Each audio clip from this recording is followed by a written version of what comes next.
박자를 서로 맞추기 위해서 발버둥을 쳐서 랄랄랄라 할 때 어디서 박수를 쳐야 될지 내가 박자를 맞추느라고 어디서 맞춰야 되니. 예.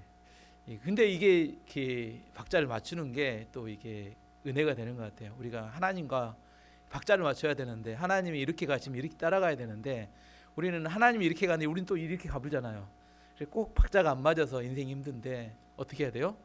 잘 보고 따라가야 합니다. 내가 정해둔 대로 나는 이 길을 가겠어. 혼자 이제 딴 데로 혼자 빠져가는 거죠. 애들도 요즘 너무 개인적인 시대에 또 서로를 이렇게 맞춰가면서 악기들이 다르지만 이게 참 좋은 교육인 것 같다 그런 생각을 해봅니다. 하나님께서는 믿는 사람 성도들을 훈련시키실 때 크게 세 가지 과정을 거치게 하십니다. 고난의 때가 있고 축복의 때가 있고 축복을 가져가시는 때가 있습니다. 이게 한 번 있는 게 아니라 계속해서 반복해서 나타납니다. 뭐 어떤 때가 있다고요? 고난의 때가 있고 축복의 때가 있고 축복을 가져가시는 때가 있어요. 그 이유는 우리를 고생시키기 위해서가 아니라 더 많고 더 오랫동안 축복을 누리게 하기 위해서입니다. 하나님께서 다윗에게 오늘 본문의 말씀에 보면 하나님께서 다윗을 오랫동안 훈련시키셨고 축복하셨던 최종적인 목적을 이렇게 기록합니다. 16절 말씀 보시면 너의 지방과 너의 나라는 내 앞에서 영원히 이어질 것이다. 하나님께서 목적은 뭐냐면 축복이 너에 대해서 끝나는 게 아니라 영원히 축복이 계속되게 하기 위해서 여러 가지 훈련과 과정을 거치게 한다 이렇게 말씀하신다는 겁니다. 바로 내 눈앞에 있는 안락함과 편안함을 생각하는 사람은 이런 훈련이 이해가 안 돼요. 왜 나를 사랑하신다고 했는데 힘든 고난이 찾아올까요? 이게 우리의 많은 고민 중에 하나입니다. 우리 자녀가 서울대를 가기를 원한다면 놀러 다니는 친구를 붙여줄까요? 부모가 아니면 공부를 시킬 과외 선생님을 붙여줄까요? 알긴 잘 알죠. 근데 하나님이 과외 선생님을 붙여주면 하나님 왜 나에게 이렇게 공부를 시키는 선생님을 붙여줬습니까? 저는 놀러 다닐 친구가 필요한데. 이게 우리의 생각이라는 거예요. 정말 서울대를 가기를 원한다면 공부를 시켜줄 선생님을 붙여서 공부를 시키도록 하는 것이 부모의 사랑하는 마음입니다. 사랑하기 때문에 훈련시킨다는 겁니다. 다윗도 마찬가지였습니다. 하나님께서 15년 동안 사울 왕의 추적을 피해서 도망 다녀야 했습니다. 우리 생각 같으면 하나님 빨리 사울을 어떻게 처치해 주셔서 이 고난에서 빨리 벗어나게 해주시면 좋을 것 같은데 15년 동안 긴 기간 동안 고난을 이겨내게 하셨어요. 다윗이 너무 고통스러웠습니다. 그래서 다윗이 고통 중에 이런 시편을 씁니다. 시편 13편 1절 2절 읽어보면 이렇습니다. 너무나 고통스러워서 외치는 소리예요. 여호와여 어느 때까지니까 나를 영원히 잊으시나이까 주의 얼굴을 나에게서 어느 때까지 숨기시겠나이까 나의 영혼이 번민하고 종일토록 마음에 근심하기를 어느 때까지 하오며 내 원수가 나를 치며 자랑하기를 어느 때까지 하리이까. 얼마나 답답했으면 하나님께 하나님 악한 자들이 판을 치고 있는데 왜 그걸 허용하시고 지켜만 보십니까? 하지만 그 고난은 영원하지 않다는 겁니다. 너무 힘겨웠지만 다윗이 그 고난을 이겨냈을 때 드디어 하나님께서 다윗을 이스라엘의 왕으로 세우셨습니다. 하지만 이번에 하나님의 테스트는 고난이 아니라 축복이었어요. 다윗에게 어떤 축복을 보여줬냐면 1절 말씀 보시면 다윗 왕은 자기 왕궁에서 살았습니다. 그리고 여호와께서는 주변의 모든 원수를 막아주셔서 다윗에게 평화를 주셨습니다. 하나님께서 누구를 모든 원수들을 다 막아주시고 다윗에게 이스라엘에게 평화를 주셨습니다. 그리고 다윗은 어디 살았어요? 왕궁에서 행복하게 살았습니다. 얼마나 좋아요. 여러분도 이런 거 바라신 거 아닌가요? 동화책 같으면 여기에서 동화가 끝납니다. 왕궁에서 공주님과 함께 행복하게 살았더라. 여기 끝나는데 우리 현실의 삶은 여기 끝나지 않아요. 뭐가요? 축복이 그에게 주어졌는데 이제 더 중요한 건 뭐냐면 축복을 받고 끝나는 게 중요한 게 아니라 축복을 유지하는 것은 또 다른 우리 안에서의 숙제라는 거예요. 축복을 한번 받는 게 중요한 게 아니라 축복을 계속해서 영원히 우리 삶에 유지하는 게 이게 또 다른 테스트고 또 다른 우리 삶의 중요한 일입니다. 뭘 이루는 게 중요한 게 아니라 이루는 것보다 그걸 유지하는 것이 더 어렵기 때문입니다. 거기에는 유지하기에는 실력이 필요합니다. 어쩌면 고난의 때보다 더 어려운 시험이 축복의 때입니다. 우리나라는 너무나 오랫동안 못 살고 힘든 나라였어요. 일제강점기는 힘들었고 한국전쟁도 힘들었고 보릿고개가 있었던 1950년대 60년대 사람들이 봄만 되면 굶어 죽었습니다. 그 힘든 시기를 거치고 지금은 선진국이 되었어요. 전 세계에서도 알아주는 나라입니다. 근데 이게 갑자기 풍족함이 주어졌는데 이걸 한 번도 경험을 못 해본 5,000년 역사 중에 가장 풍요한 시기를 사는데 문제는 뭐예요? 풍족할 때 뭘 준비해야 돼요? 7년 풍년이 오면 7년 흉년을 준비해야 되는데 이게 잘 안 된다는 거예요. 왜냐하면 이런 풍요로움은 한 번 주어지니까 계속 될 거라고 생각하는 생각이 있기 때문입니다. 요즘 우리나라가 인구가 줄어들기 시작하고 젊은 사람들 서서히 경기가 침체되고 환율이 떨어지면서 물가는 폭등하고 이제 살기가 힘들어졌어요. 이제 생존이 어려운 생존의 문제가 이렇게 중요한 문제가 될 만큼 이제 쉽지 않습니다. 이게 뭐예요? 근당에서 망하는 건 아닙니다. 여기서 이겨내고 이 다음 단계로 갈 건지 여기서 무너질 건지는 지금 우리나라에는 매우 중요한 이렇게 과정에 놓여 있습니다. 다윗도 15년간의 죽을 고생을 넘기고 났더니 갑자기 이스라엘의 왕이 되었어요. 왕이 되었는데 왕이 되면 뭐가 한대요? 이제 그 전에 있었던 궁핍할 때하고 또 달라집니다. 다 풍요로우니까 흔들릴 수 있는 위기가 찾아옵니다. 하지만 다윗은 흔들리지 않았어요. 흔들리지 않을 수 있었던 비결은 뭐냐? 다윗이 뭘 갖고 왔어요? 뭘 이동해 오잖아요. 지난주 설교 보면 언약궤를 예루살렘 성으로 이동해 옵니다. 언약궤는 뭘 의미하냐면 예배를 의미합니다. 하나님, 제가 예배를 통해서 하나님께 매일처럼 나가며 예배를 통해서 하나님을 만나고 하나님 주신 지혜와 능력으로 살아가기를 원합니다. 다윗은 예배 중심적인 삶을 살았고 이 예배 중심적인 삶이 다윗을 부패하지 않고 하나님의 복이 계속해서 그의 삶에 머물 수 있도록 만들었던 중요한 매개가 되었습니다. 그러던 중에 다윗이 어느 날 다른 생각을 합니다. 무슨 생각을 하냐면 자기는 백양목으로 만든 왕궁에 살고 있는데 하나님의 언약궤는 텐트 천막 아래에 있는 걸 보면서 안타까워합니다. 천막은 뭐냐면 천막은 비가 오면 비를 맞아야 되는 거예요. 천막입니다. 또 바람이 오면 바람을 맞아야 돼요. 자기는 백양목 왕궁 안에서 너무 행복하게 살고 있는데 이게 너무 이렇게 바람 불고 비 오는 것에 흔들리고 있는 거기 막고 있는 언약궤를 보면서 이 언약궤도 성전 건물을 지어서 거기에 모시면 참 좋겠다 이런 생각을 해서 이 생각을 나단 선지자와 함께 상의를 합니다. 2절 말씀 보시면 다윗이 예언자 나단에게 말했습니다. 나는 백양목으로 지은 왕궁에 살고 있는데 하나님의 궤는 아직도 장막 안에 있어. 뒤에 뭐예요? 성전을 지어서 이 언약궤를 모시면 참 좋겠소 이런 이야기입니다. 그 이야기를 들었던 나단 선지자도 좋은 생각인 것 같아요. 그래, 왕이 정말 하나님을 생각하는구나. 그래서 3절 말씀 보시면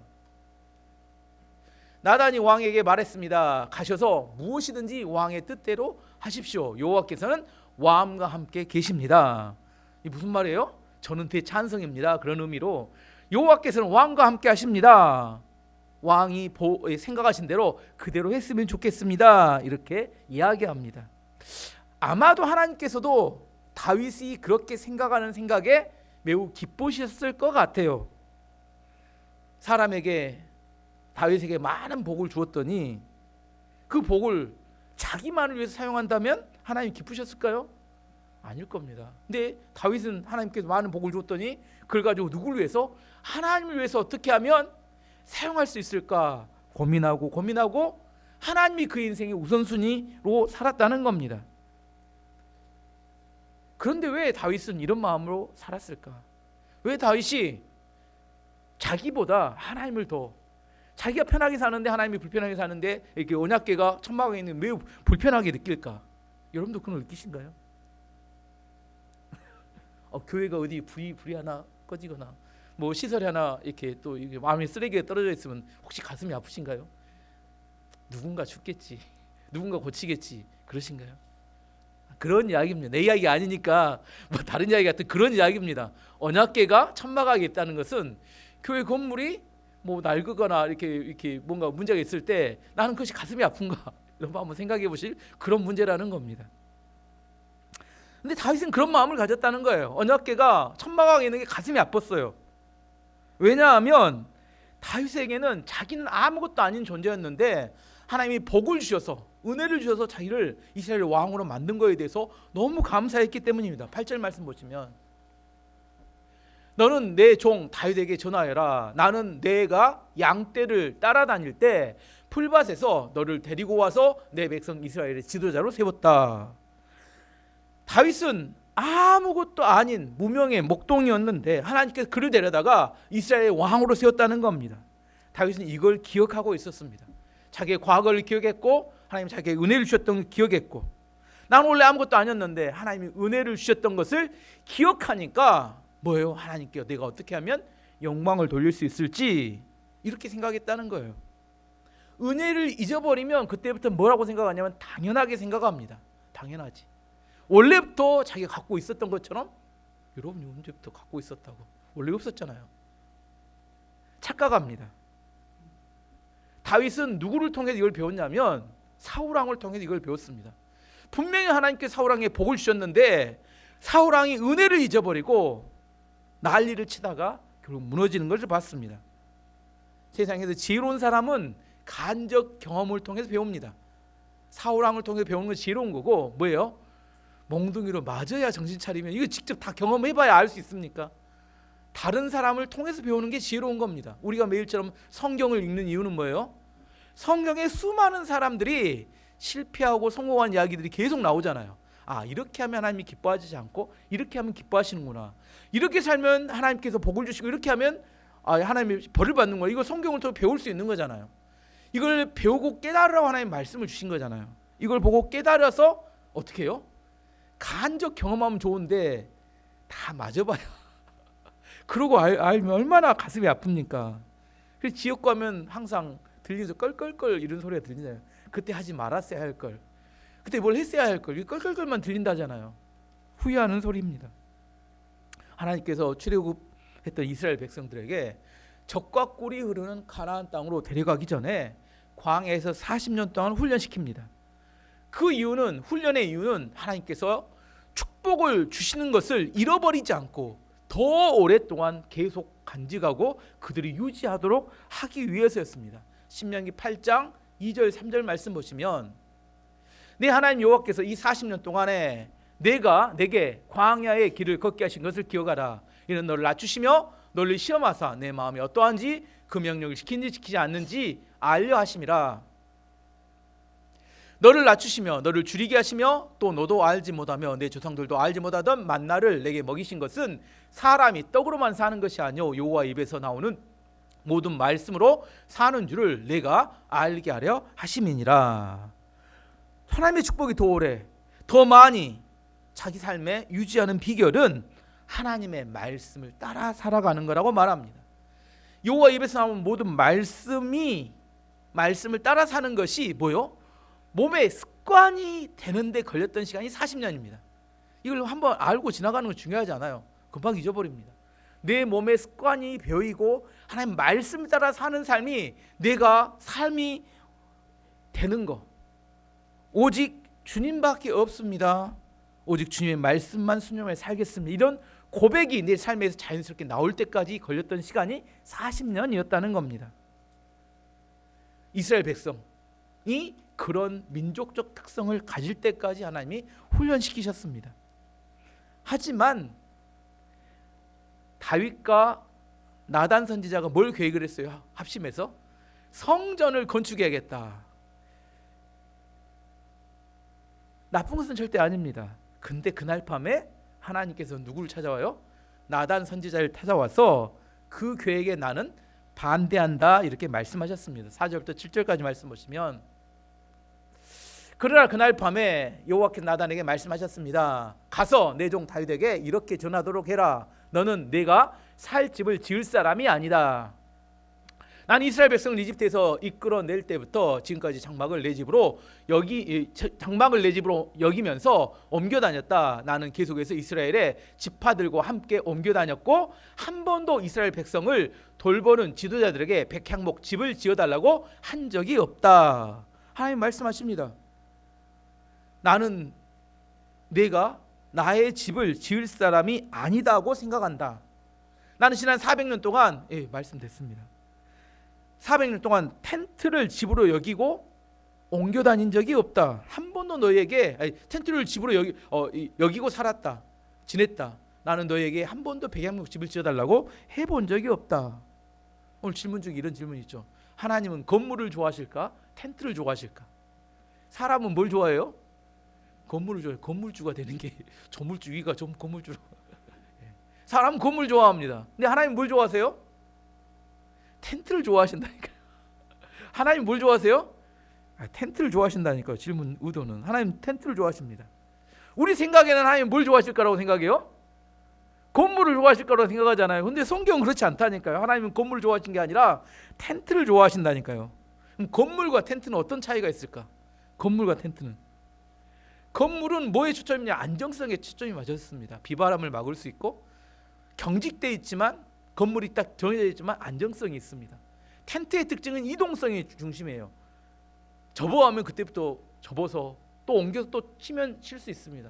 텐트는 이동성이라면 건물은 안정성에 있습니다. 하나님께서는 자기 백성으로 구약 시대에 누구를 선택하셨어요? 어떤 민족을? 이스라엘 민족을 이스라엘 민족은 유목 민족입니다. 정착해 있는 민족이 아니라 목축을 하면 계속 이동해 가는 민족이에요. 하나님이 이동하는 걸 좋아하신가요? 멈춰 있는 걸 좋아하신가요? 아시겠죠? 이동하는 걸 좋아하십니다. 왜 하나님은 이동하는 걸 좋아하실까요? 언제든지 짐 싸면 뭐 할 수 있는 사람? 짐을 쌓을 수 있는 걸 좋아하신다는 거예요.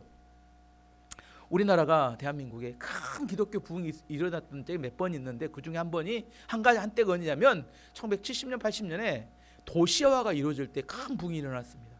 시골에서 살던 청년들이, 대학생들이, 학생들이 공부하기 위해서, 직장을 갖기 위해서 서울을 비롯한 대도시로 이동을 했습니다. 인구가 이동을 해요. 근데 인구를 도시로 가면 집이 있어요? 그때 이동했던 시골에서 올라왔던 사람 대부분 달동네에 삽니다. 달동네 셋방으로 힘들게 살아요. 너무 힘드니까 사람들이 어디를 찾아가요? 주일날 교회를 찾아가요. 그렇게 해서 1970년대 80년대 한국이 큰 부흥이 일어날 때가 언제였냐면 대이동의 때, 시골에서 도시로 이동하는 도시화 때 사람들의 마음이 어때요? 가난해집니다. 의지할 것이 없어요. 시골에서 광주로 올라왔는데 학교를 다니거나 직장을 다니고 의지할 것이 없어요. 그래서 어디로 가요? 교회에 갔더니 따뜻한 밥도 주고 사람들이 격려해 주고 하니까 그 위로를 받으면서 뭐예요? 교회가 부흥하고 성장했던 그런 때를 맞았습니다. 그리고 나서 지금은 1990년대 2000년대 들어서 이제 정착을 했어요. 안정이 됐습니다. 안정이 됐어요. 사람들 뭘 원해요? 안정을 원합니다. 이제 집이 생기고 이동이 되지는 않고 안정이 됩니다. 안정이란 이런 의미입니다. 하나님 없이도 살 수 있는 방법을 찾는 것, 이걸 안정이라고 합니다. 하나님의 역사하심 없이도 뭐가 돼요? 내 삶이 잘 꾸려져 나가고 내 삶이 얼마든지 살아낼 수 있는 것, 이걸 사람들은 뭐라고 해요? 안정이라고 합니다. 근데 하나님은 안정을 좋아하지 않으세요. 하나님께서 원하시는 것은 우리가 온전히 하나님을 의지하는 걸 원하십니다. 언제 사람들이 하나님을 의지하냐면 불안정해질 때, 내 안에 이동해 갈 때, 그때 사람들은 하나님을 더 많이 의지하고 신뢰하고 따라갑니다. 하나님 그래서 텐트를 좋아하시고 뭘 좋아해요? 유목민을 좋아하십니다. 하나님은 우리 가운데 정해져 있는 걸 좋아하시는 게 아니라, 아까 말했죠, 우리가 찬양할 때 어떻게 박수를 쳤다고요? 정해진 박자가 없네. 언제 박사를 쳐야 될 때 항상 기다렸다. 근데 이게 하나님 뜻이라니까요. 이게 오늘 중요한 메시지를 하려고 그래서 내가 찬양하다 웃었다니까요. 이게 나오네. 말씀하고 똑같네. 이 박자를 언제 맞춰야 돼. 잘 맞춰야 됩니다. 근데 이게 믿는 성도들이 살아가는 방식이다니까요. 언제 우리가 움직여야 돼요? 하나님이 움직일 때 따라 움직여야 한다니까요. 하나님이 멈춰 있으면 멈춰 있어야 돼요. 이걸 알아야 돼요. 근데 뭐라고요? 내가 움직일 때 하나님 따라오셔야 되죠. 하나님 왜 우리를 따라와요? 우리가 하나님을 따라가야 되지. 하나님 여기 역사해야 됩니다. 지금입니다. 누가 정해요? 하나님이 역사하실 때 내가 거기 따라 붙여야지. 하나님 내가 지금 하나님도 아닌데 여기라고 이야기하고 하나님 지금 여기다 역사해야 된다고. 누가 그렇게 이야기를 해요? 누가 정하는 거예요? 하나님이 정하신다니까요. 우리는 거기에 맞춰서 반응을 해. 이게 이동성이고 유연성입니다. 믿는 성도들은 유연성이 있어야 된다니까요. 언제 하나님이 움직이실 저도 몰라요. 제가 어떻게 알아요? 오늘 성령이 역사하신데 누가 이야기합니까? 성령이 역사하셔야 역사하신 날이지. 그게 텐트의 특징이고 유목민의 특징입니다. 다윗은 하나님께서 다윗에게 말씀하시면 너는 성전을 지을 수가 없다. 이 말씀을 들었던 다윗은 마음이 상할 수 있습니다. 하나님 제가 죄를 지으려는 것도 아니고 왜 못하게 하십니까? 저는 한번 한다면 뭐 하는 사람이에요? 하는 사람입니다. 만약 억지로 성전을 지었다면 어떻게 됐을까요? 사울왕과 똑같은 사람이 됩니다. 사울왕이 아말렉과의 전쟁하고 나서 뭐라고 해요? 양과 소떼를 살려갖고 오면서 뭐라고 해요? 뭐 하려고 살려갖고 왔다고 해요? 이걸로 하나님께 제사 지내려고 하나님을 영광스럽게 하기 위해서 살려갖고 왔대요. 하나님 뜻은 뭐였는데? 살아있는 걸 다 죽이라고 했는데 사람들은 자기가 기준을 세우고 자기가 편한 대로 그것이 하나님 뜻이라고 우기기 시작하면 이게 복잡해집니다. 사울왕이 그랬는데 다윗도 만약 자기가 성전, 그 죄 짓는 건 아닙니다. 하지만 하나님 원하시지 않는 것을 억지로 하게 되면 그게 잘못된 길을 가게 되는 거라는 이야기입니다. 그러면 하나님께서는 왜 다윗에게 성전 건축을 하지 못하게 하셨을까? 표면적으로는 성경에 여러 번 나오지만 다윗은 전쟁에서 피를 많이 흘렸기 때문에 이건 표면적인 이야기입니다.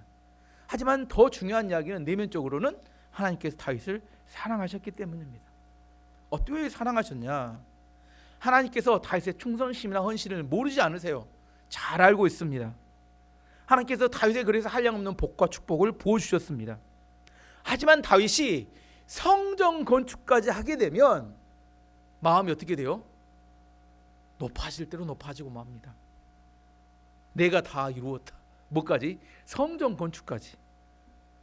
사람은 완벽함을 추구하지만 그 완벽함이 우리를 교만하게 만들 수 있다는 겁니다.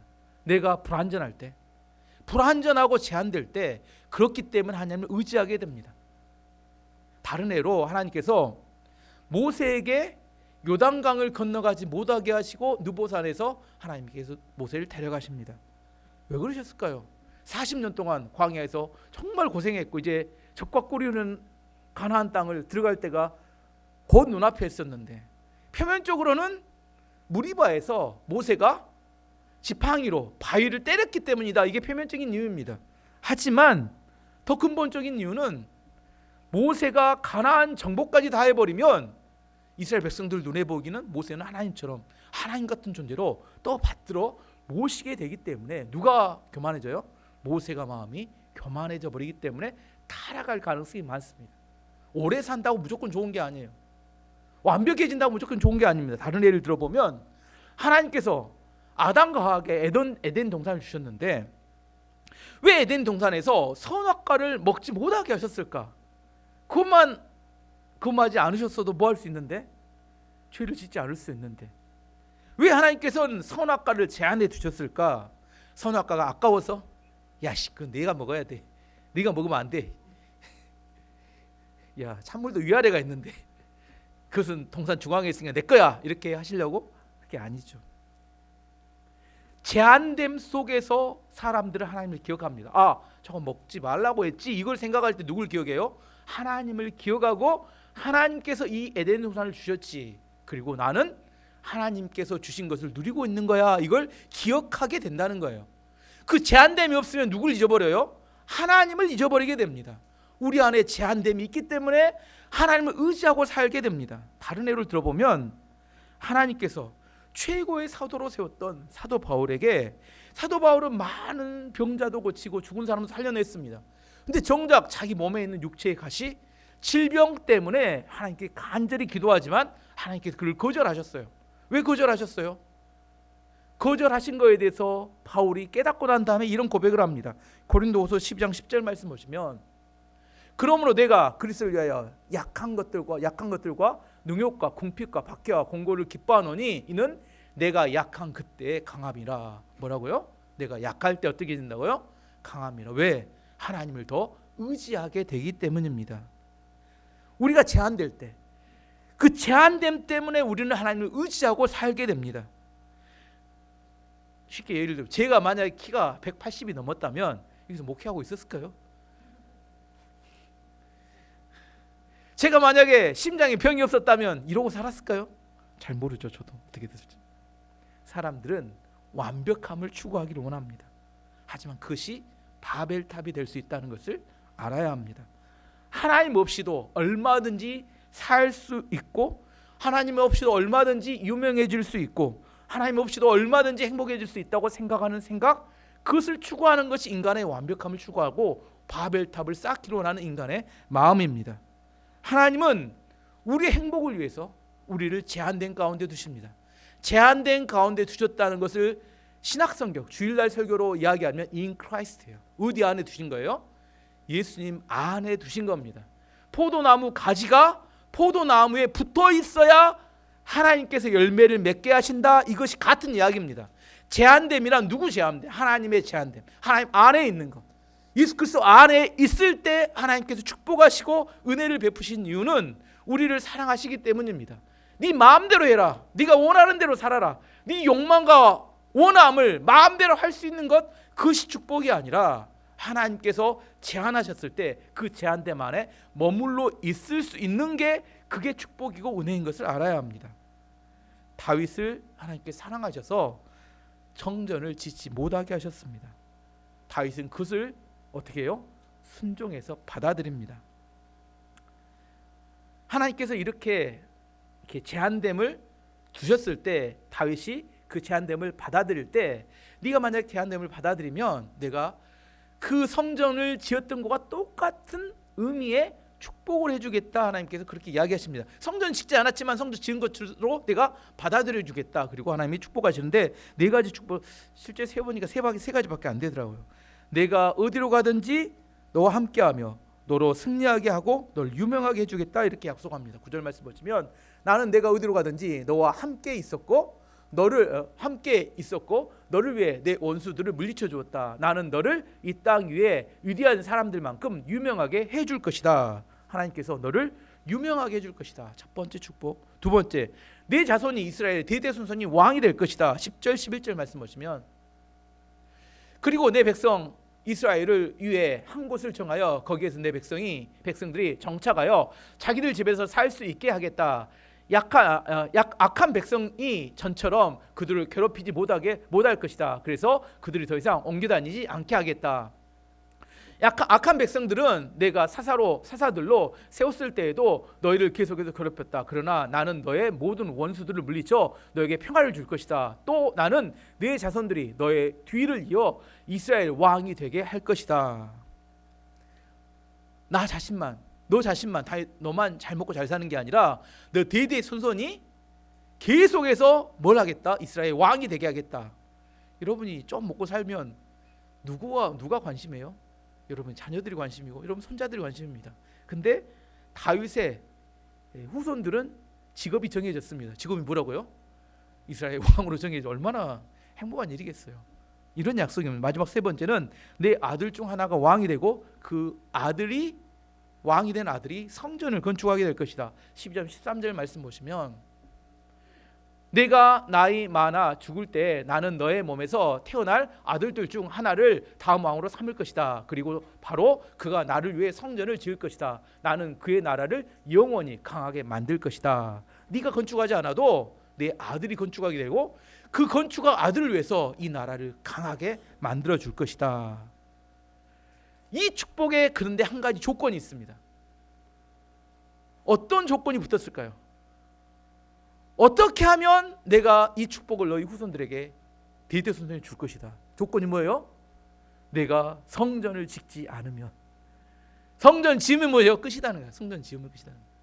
우리는 성전을 안 지으려고 버티는데 다윗은 짓을 하고 난리쳤는데 네가 성전을 짓지 않으면, 이게 조건으로 붙은 거예요. 이 가로 열고 닫고, 성전을 짓지 않으면, 내 말에 순종하면 이 약속을 내가 너에게 이루어주겠다, 그렇게 이야기합니다. 우리가 하나님을 섬길 때 중요한 것이 내가 얼마나 완벽한지, 이게 중요하지 않아요. 뭐가 중요해요? 하나님 마음이 어떻게 하면 흡족하고 행복하고 기쁘시게 할 수 있을까, 이게 중요합니다. 제가 전에도 주일날 설교했죠. 내가 완벽한 게 중요한가요? 상대방의 마음이 열린 게 중요한가요? 뭐가 중요해요? 상대방의 마음이 열려야 연애도 되고, 상대방의 마음이 열려야 사업도 되고, 상대방의 마음이 열려야 인생이 잘 풀립니다. 하나님께 복받는 비결은 하나님의 마음이 열리는 거.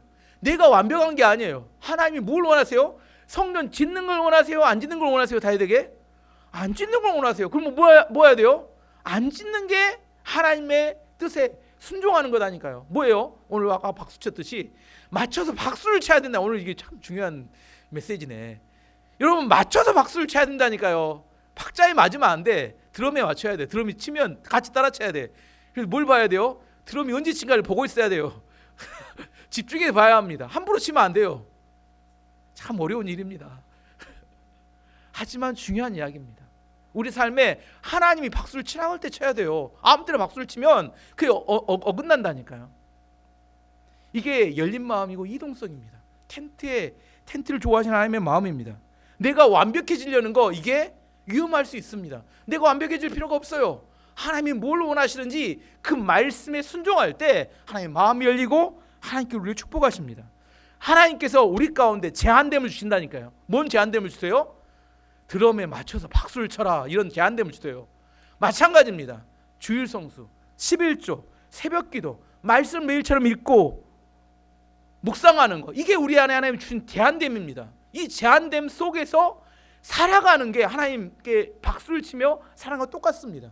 내게 시간의 제한을 두시고, 물질의 제한을 두시고, 건강의 제한을 두시고, 내 안에 능력의 제한을 두시는 것, 이런 제한됨을 주시는 것, 이것이 뭐예요? 우리 가운데 하나님 복을 주시고 사랑하시는 이유라니까요. 모든 것이 풍족해야 내가 원하는 것을 이루는 게 아닌 것을 알아야 합니다. 모든 것이 풍족해야 이루어지는 게 아니라 하나님께서 너는 여기까지야 이렇게 하게 하면 어떻게 해요? 거기까지로 감사함으로 받아들여야 합니다. 하나님, 제가 죄를 짓는 거 아닌데 왜 막으십니까? 이게 아니다니까요. 옛날에 그 어린이 만화 프로 텔레토비 아시나요? 텔레토비. 이거 알면 오래된 사람들인데, 영국 이렇게 만화 텔레토비가 6시가 되면 무슨 일이 있는지 아세요? 이제 그만해요. 그래서 그러면 다 놀던 거 정리하고 이렇게 자기 이렇게 집으로 싹 들어갑니다.